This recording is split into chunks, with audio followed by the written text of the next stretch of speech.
tengah malam, ambil waktu di kamar yang sempit, Anda kunci, kemudian Anda merentet cerita Anda di masa lalu, hadapkan kepada Allah hingga Anda menitikkan air mata. Penyesalan yang sesungguhnya. Di saat tidak ada orang, itu tanda ketulusanmu dalam menitikkan air mata. Dan itulah kesungguhan dalam taubat. Dan ingat, Allah Maha Pengampun. Setelah itu tidak ada dosa sudah dia. Dan orang bertakwa itu bukan orang yang hanya berbuat baik saja, yang hanya ibadah sholat. Tidak, disebutkan dalam Al-Quran, orang bertakwa ternyata di antara mereka adalah orang yang pernah berdosa. Disebutkan Al-Quran, wasari'u ila maghfiratin min rabbikum wa jannatin 'arduha as-samawati wal ardu u'iddat lil muttaqin. Surga, bersegeralah kalian menuju pengampunan dan surga Allah yang disiapkan untuk orang bertakwa. Disebut siapa orang bertakwa? Bertakwa iya, berbuat baik. Tapi ternyata di ayat berikutnya, walladzina idza fa'alu fahishatan aw dhalamu anfusahum dzakarullaha. Ternyata di antara orang bertakwa adalah kita-kita ini yang sering matanya melihat yang haram, telinga dengar yang haram, melakukan dosa, akan tapi segera ingat kepada Allah dan memohon kepada Allah. Maka jangan tunda, hai hamba Allah, untuk menjadi orang bertakwa melalui tobat dulu. Nah, bagi orang yang sudah bertobat, nanti lihat akan mudah melakukan kebaikan. Dan betul, hati kalau gelap dengan maksiat susah melihat kebenaran. Digambarkan oleh Nabi, tu'radul fitnatu 'alal qulubi kal hasiri udan. Hati itu akan kedatangan fitnah maksiat, itu laksana akan gelap dengan maksiat. Hati kita menjadi gelap karena maksiat itu laksana tikar. Anda tahu tikar? Tikar itu tidak langsung lebar begitu, tapi dipintal selembar demi selembar. Begitu juga kotornya hati kita dengan maksiat, laksana tikar. Ada maksiat dilakukan, tidak segera tobat, akan menjadi titik noda hitam di hati. Ada titik noda hitam, titik noda hitam, titik noda hitam, dan seterusnya akan menjadi gelap hati, sehingga bukan sekedar dia tidak rindu kepada kebaikan, bahkan tidak bisa melihat kebenaran. Naudzubillah, orang tahu kebenaran tapi mengingkari dengan kesombongannya karena hatinya gelap. Maka dari itu ayo kita banyak istighfar hingga nanti masuk bulan Ramadan tiba-tiba kok rindu berderma, rindu melakukan salat tarawih, ngaji Quran semangat. Nah, inilah orang yang layak membuat satu gerakan kebangkitan. Kemudian setelah itu, apa sih yang menjadikan amal tidak diterima oleh Allah? Biarpun orang bersemangat ibadah tapi tidak diterima karena bermasalah. Ini kami suarakan, dan ini yang kami suarakan dimanapun. Bagi-bagikan setiap hari Senin dan Kamis, dan amal diangkat setiap hari Senin dan Kamis. Ada amal diangkat bulanan, ada amal diangkat mingguan, ada amal diangkat tahunan bulan Sya'ban. Dan ternyata ini Allah akan mengampuni setiap hari Senin dan Kamis. Dalam riwayat lain, Allah mengangkat amal setiap hari Senin dan Kamis.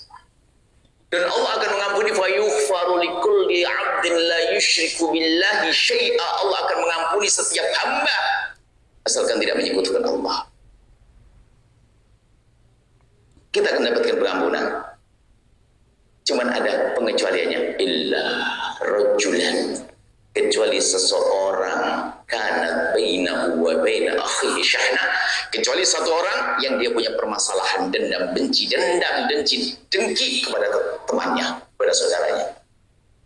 Bagi orang yang punya dendam begini, ini punya dendam, benci pada saudaranya, Allah merintahkan, anziru hadaini, tunda dua orang ini yang bersengketa, bermusuhan, tunggu hatta yastaliha, sampai berdamai. Ini jangan-jangan amal Ramadan kita yang lalu belum diterima, sekarang mau nunggu Ramadan. Ya, kalau amal tidak terima, pengampunan tidak, nggak bisa orang yang buat kebangkitan. Bisanya membuat kerusakan. Jadi kita harus koreksi diri kita, nggak usah koreksi orang lain. Sampai berdamai. Jangan-jangan amal kita Ramadan belum diterima. Karena rebutan waris belum beres-beres. Oh, serem banget sini. Wah, kelihatannya justru kadang-kadang ini ditipu oleh setan dengan ibadah. Bahkan kadang yang berebut waris itu adalah yang kelihatannya paling alim, paling soleh, rajin umrah dengan rebutan waris. Itulah orang masuk neraka lewat Mekah. Dan dia tidak sadar karena menikmati ibadah, disanjung orang, oh ibadah, umrah, keluarga, oh dia berebut harta saudaranya. Dan dia tidak sadar. Waktunya berdamai kita saat ini. Dan memang tahun ini akan kami jadikan tahun damai, insya Allah. Ributan harus terjadi. Mana hati kita? Bukankah itu saudaraku, satu bangsa, satu tanah air, mana keindahan? Pemilihan presiden ribut berantem, pemilihan gubernur berantem, pemilihan wali kota berantem, sampai pemilihan pengurus masjid juga berantem. Mau apa ini? Ini manusia model apa gini nih? Kita belajar saat ini. Inilah orang yang bisa membuat kebangkitan, insya Allah. Orang-orang yang hatinya penuh cinta, memandang orang lain dengan penuh kasih sayang dan cinta, sehingga di saat ia membuat sesuatu, pertimbangannya adalah ini membuahkan kebaikan atau tidak untuk saudaraku, dengan cinta, bukan egois. Tapi dia yang tidak punya takwa, tidak kenal Allah, dan tidak kenal cinta kepada sesama, dia akan berbuat sesuatu yang penting dia senang. Itulah membuat kerusakan di muka bumi. Kelihatannya membuat gebiar kejayaan, tapi sebenarnya mereka membuat kerusakan.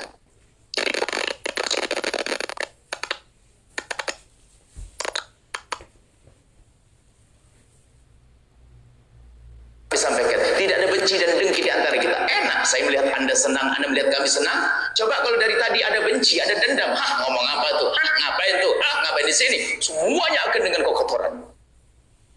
Akan tapi dengan cinta indah.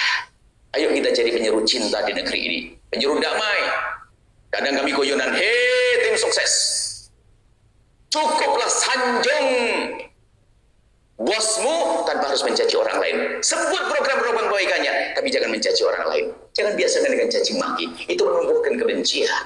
Kalau seandainya tim sukses waktu begitu kan enak. Tim sukses hanya menyebutkan, saya punya bos, punya program begini-begini yang baik-baik tanpa mencaci. Tapi sekarang nggak caci maki, olah-olahan dan seterusnya, masya Allah. Ini adalah problem kita yang harus kita sadari. Kita jangan sampai dikit-dikit berantem, dikit-dikit caci maki, olah-olahan. Ketahuilah orang yang biasa berantem, lihat berantem di tempat yang luas, sebetulnya dia juga tidak akur sama istrinya. Dia suka kejam sama istrinya, karena wataknya watak jelek, watak busuk dia. Apakah kita akan menjadi orang seperti itu? Hai hamba Allah. Saya tidak tahu yang dengar suara ini berapa orang, tapi kami husnudon. Anda orang yang bisa berdamai setelah ini. Ingat, ayo kita hadirkan cinta untuk menyambut bulan Ramadan agar amal kita diterima, agar pengampunan kita diterima oleh Allah. Kita harus curi-curi juru damai di negeri ini. Maka pastikan Anda punya lesan tidak mencaci maki. Anda tidak biasa dengan prasangka buruk, yang ada hanya cinta. Lalu apa? Bagaimana kita memulai untuk menumbuhkan cinta tadi? Untuk bisa berdamai dengan sesama, bagaimana kita memulainya? Untuk damai dengan sesama, indah. Itu ajaran Nabi Muhammad yang rahmatan lil alamin. Nabi itu rahmatan lil alamin. Alamin di sini bukan saja kaum muslimin, non muslim pun dia akan merasa kebaikan diajarkan Nabi. Indah, Nabi mengajarkan keindahan. Tapi kadang kita tuh dengan saudara saja tidak akur. Lihat kebusukan hati. Bisa saya menjangkut, makanya kalau kita bicara kebusukan tidak hanya di kalangan orang kaya, pejabat, rakyat, siapa saja. Bisa saja seorang ustadz hatinya busuk karena tidak pernah membersihkan dan menata hatinya. Kiai meninggal dunia, punya anak 2 ustadz muda, 2 rebutan kantin pondok tidak beres-beres. Ayo, kita perlu berdamai serius ya Allah. Ini bukan dongeng, akan tapi semua harus serius menghayati makna ini. Alangkah indahnya hidup dengan cinta. Orang yang hidup dengan cinta indah. Begitu banyak kebahagiaannya. Sampai dikatakan para kekasih Allah para kekasih Allah berkata, Allah, kalau seandainya di surga itu seperti yang aku rasakan di saya sudah cukup. Lalu ditanya, apa yang kau rasakan? Aku tidak pernah benci. Aku lihat orang senang. Coba, bagaimana tidak? Tetangga bangun rumah, senang. Nggak pakai modal ya. Tetangga beli mobil, ikut senang. Tetangga sukses. Tapi lihat si dungu dan si bodoh yang hatinya dengki, benci, dendam, melihat dia tetangga bangun rumah.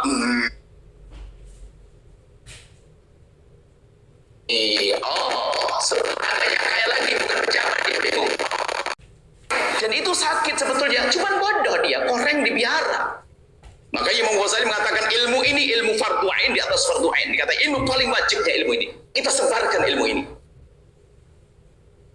Ini kita sebarkan agar hidup indah. Kita sedih ada orang teman-teman caci maki apalagi sekarang begitu mudahnya media sosial. Ya, kita sisi lain kuping yang tidak pernah kita pasang filter. Nah, masuk ke kuping itu caci maki, setiap caci maki orang kita percaya. Benci sama sini benci. Aduh, innalillah. Ramadan kita harus indah. Bukan negeri kita negeri damai. Kita harus jadi juru damai di negeri ini. Harus ada mengambil bagian jadi juru damai. Harapan kami pemilu tahun yang akan datang. Anda dengan saya itu beda politik tapi minum teh bersama, pijit-pijitan. Nggak usah pakai caci maki, sudah selesai. Anda punya program, saya punya program. Oke, ayo minum teh bareng. Diskusinya sebelahan, tukar-tukaran roti sama pisang goreng. Kita pengen dewasa. Tujuan kita apa? Membangun bangsa, bukan berantem. Harapan kami ini dengar oleh hamba-hamba yang dipilih oleh Allah. Paling tidak saya sudah menyampaikan bahwa itulah yang diajarkan Nabi, itulah syariat Nabi Muhammad, itulah keindahan diajarkan Nabi SAW. Kita damai dengan sesama manusia. Baik, bagaimana kita mulai untuk damai? Kalau kita berdamai dengan orang yang baik dengan kita enteng. Ternyata kalimat damai ini perlu dihadirkan di saat kita bersama orang yang berbeda dengan kita. Orang yang bisa berdamai dengan orang yang berbeda ini baru hebat dia. Kalau damai sama-sama, orang yang sesuai dengan kita enteng itu. Makanya berdamai dengan siapa ini? Dengan orang yang zalim kepada kita. Berdamai dengan orang yang memfitnah kita. Berdamai dengan orang yang mencaci kita. Anda harus menjadi orang yang beruntung. Dia mencaci kita, dia menfitnah kita, dia menggonjeng kita. Bagaimana kita bisa berdamai dengan dia? Kita lihat siapa dia. Satu bangsa, saudara kita, apalagi umat Nabi. Dan kita tahu selama ini semua manusia kan punya kesalahan. Selagi Anda masih duduk dengan manusia, sangat mungkin Anda tersakiti hati Anda oleh lisannya. Anda punya istri, jangan berkhayal istri Anda kayak malaikat yang gak bisa bersalah. Kalau Anda pengen punya istri yang tidak bakal menyakiti Anda, gak pernah ngomong yelkit, itu adalah Anda punya istri patung saja. Dia gak pernah bau keringat dia. Giginya gak akan patah, gak keriput lagi, itu patung.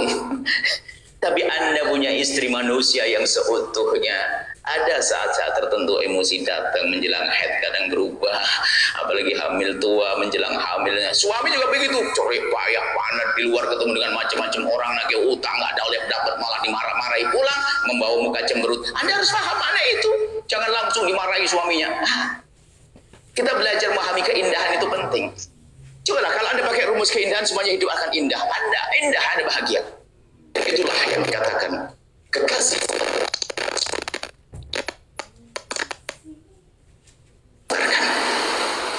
Orang boleh bicara sana sini, tapi kelemahan kita di sisi ini. Di sisi hati kita belum bisa menanamkan makna kasih dan sayang kepada sesama. Belum lagi banyak virus-virus yang masuk ke otak kita.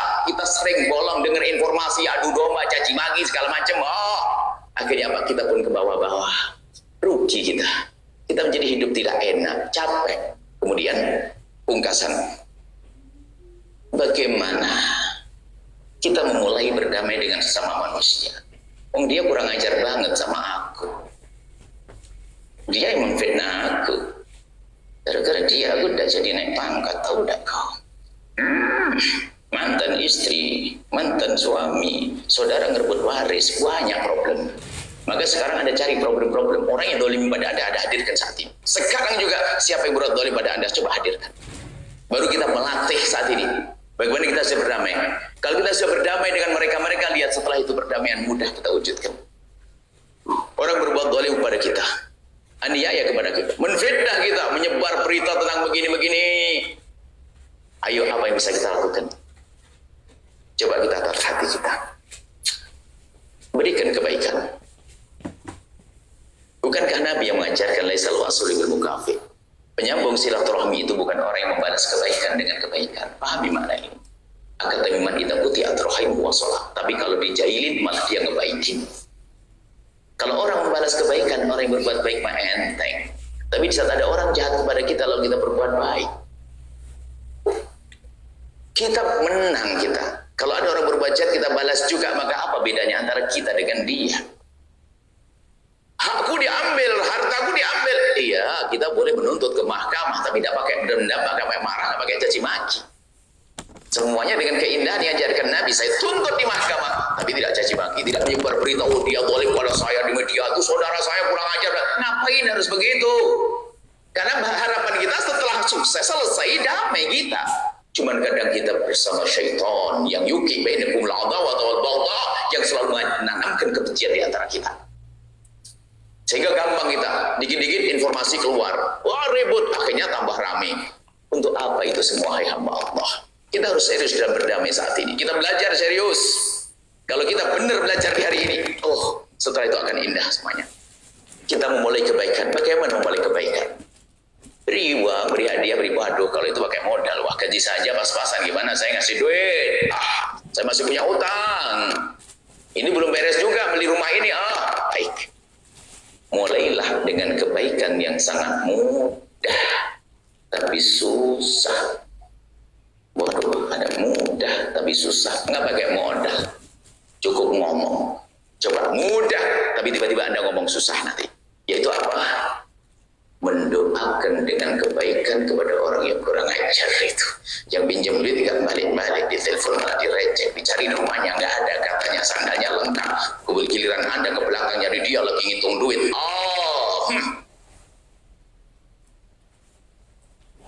Bisa nggak doain dia? Kan jadi susah kan? Padahal gampang.